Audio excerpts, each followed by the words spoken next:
ဆိုင်မြတရားလုံးဒါလီစနဲ့ကာရဝပါတာအကြံရတော့ခ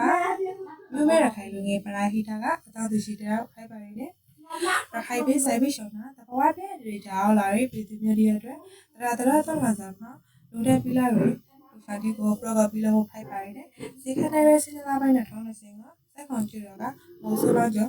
မလေးရင်းခဲ့တရာကိုလူတဲ့ပြလာပါရင်းနဲ့စီရှရဲစင်လာပိုင်းနဲ့ထောင်းနေစင်ကတော့ကောင်းမျိုးနဲ့ကြောက်တဟောကျူတော့ကကိုမိုရှိထိုက်ဘက်ငေါ့တာကိုလူတဲ့ပြလာပါရင်းနဲ့စီရှိုင်ပဲစင်လာပိုင်းနဲ့ထောင်းနေစင်ကတော့ကောင်းမျိုးနဲ့ကြောက်တဟောကျူတော့ကကိုမော်အော်ကလေးထိုက်ပဲငေါ့တာကိုလူတဲ့ပြလာပါရင်းနဲ့အခုပါအကျွန်တော်သားရှိကိုရောကေကေနဲ့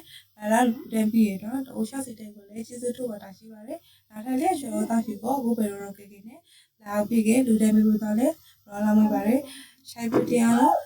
စေးရှင်းတာကောင်းတဲ့ပူရှင်းမှာခေါင်းနဲ့ပြေးစုံနေကြပါစီလို့ကျွန်တော်ဆုတောင်းပေးလိုက်ပါတယ်။